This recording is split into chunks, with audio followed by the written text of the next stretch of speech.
এবং আপনি শুধু বলছেন মুসলমান, আমি তো বলবো এই দেশের মিডিয়া তারা মুসলমানদের সঙ্গে সঙ্গে আদিবাসীদের কোনো খবর তারা দেখায় না।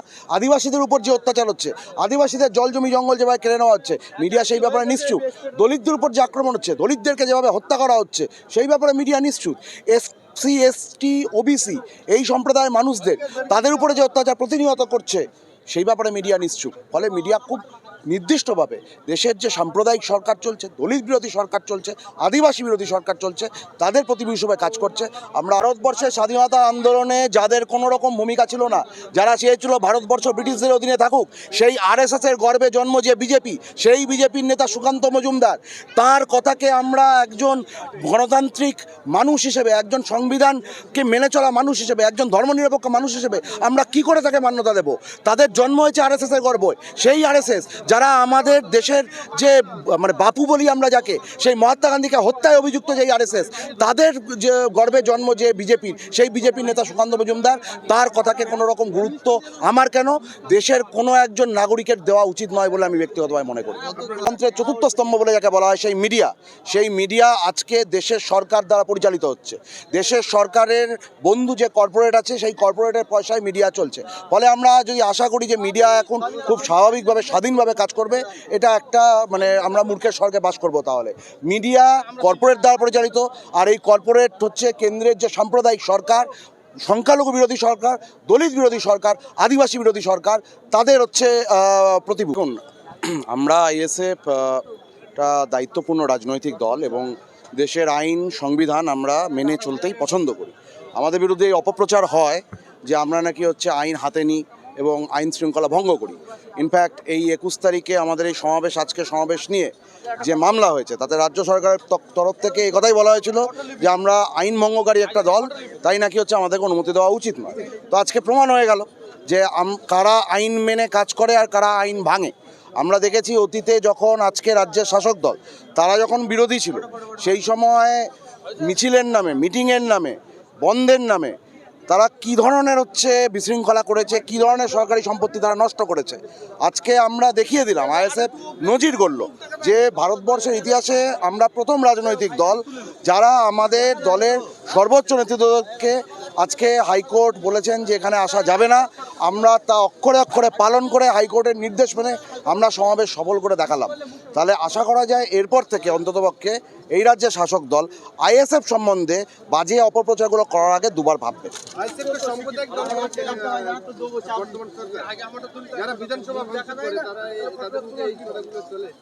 এটা বড় কথা নয় যে তারা বিধানসভা ভাঙচুর করে, বড় কথা হচ্ছে যারা আইএসএফকে সাম্প্রদায়িক বলছেন তারা নিজেরা কি কাজ করছেন, এটা বিচার করে দেখার সময় হয়েছে। আজকে তৃণমূলের দুর্নীতিতে যে সমস্ত তাদের নেতারা জড়িত আছেন, তাদের মধ্যে ম্যাক্সিমাম হিন্দু নেতা, তারা জেলের ভেতরে রয়েছেন, কেউ কেউ ছাড়া পাচ্ছেন। কিন্তু আপনি খবরের কাগজ খুলুন, মিডিয়াতে আপনি চোখ রাখুন, দেখবেন যে যত রাজ্যে যত গুন্ডামি, মারধর, দুর্নীতির অভিযোগ উঠছে, তৃণমূল এগিয়ে দিচ্ছে কাদেরকে? তাদের দলের মুসলমান নেতাদেরকে এগিয়ে দিচ্ছে। আপনি খবর খুলুন, দেখবেন শওকত মোল্লার নাম আসছে, দেখবেন জাহাঙ্গীর খানের নাম আসছে। তাহলে এই যে রাজনীতি তৃণমূল করছে তাদের নিজেদের দলের নেতাদের সঙ্গে, এটা কোন রাজনীতি? এটা সাম্প্রদায়িক রাজনীতি নয়। তারা যে কোনো ধরনের ঘটনাতে তারা এগিয়ে দিচ্ছেন তাদের দলের মুসলমান নেতাদেরকে, এমন একটা ভাব দেখাচ্ছেন যেন এ রাজ্যে যত ক্রাইম সেটা মুসলমান সংখ্যালঘুরা করছেন। এই রাজনীতিকে আমরা এসে বলছি এটা সাম্প্রদায়িক রাজনীতি। তাই আমাদেরকে সাম্প্রদায়িক বলার আগে নিজেরা আগে তাদের এই সাম্প্রদায়িক রাজনীতি বন্ধ করার চেষ্টা করুন।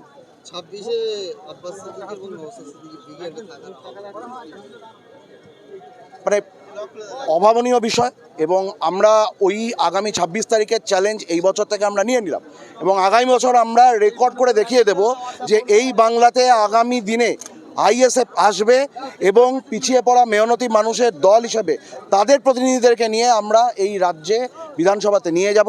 এই অঙ্গীকারবদ্ধ আমরা আজ থেকে হয়ে গেলাম। আমরা দেখতে পাচ্ছি বর্তমানে যে মিডিয়ার একটা কিছু অংশ, মিডিয়ার ভূমিকা যে মুসলিম সম্প্রদায়ের কোনো মানুষ কোনো ছোট খারাপ কাজ করলে সেটাকে বড় করে দেখানো, ইভেন সাইফ আলী খানকে আঘাত করেছিল, সেটা কিন্তু যখনই দেখলাম যে ওর মধ্যে কোনো মুসলিম জড়িত রয়েছে, সেটাকে বিভিন্ন মিডিয়ায় হেডলাইন হয়ে গেল।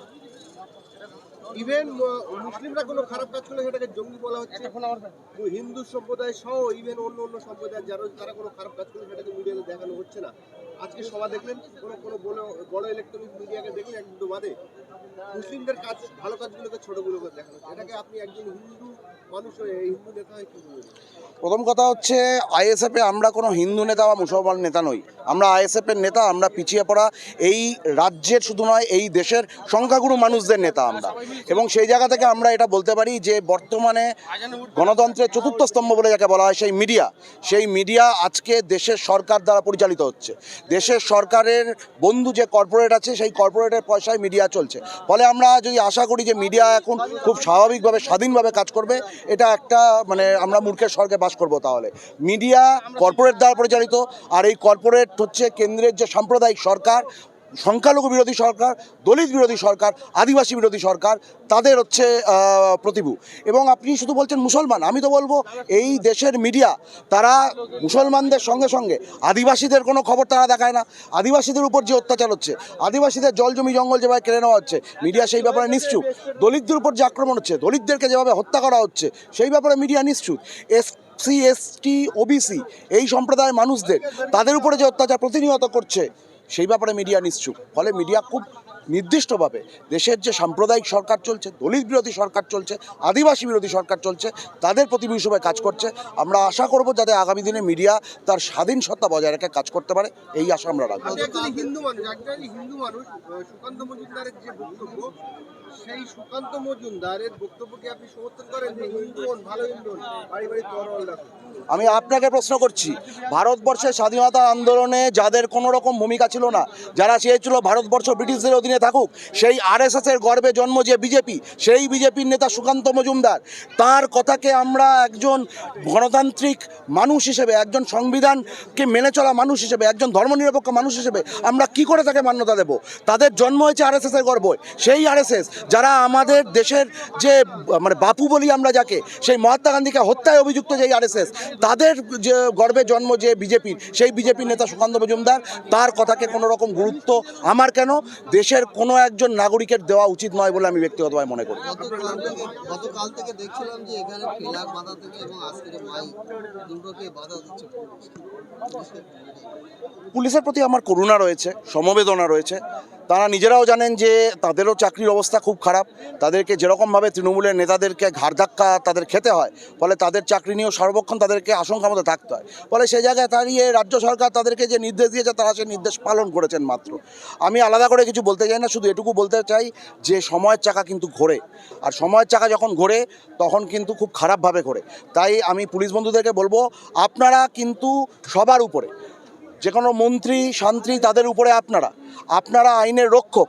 তাই আপনারা আইনের রক্ষাটাকে একদম সংবিধান মেনে, আইন মেনে আপনারা করুন। কোনো মন্ত্রীর কথায় আপনারা কিন্তু আইনকে নিজের হাতে তুলে নেবেন না, সেটা কিন্তু ঠিক নয়। আপনার নামটা? অনির্বাণ তলাপাত্র, ISF, দক্ষিণ 24 পরগনা জেলা।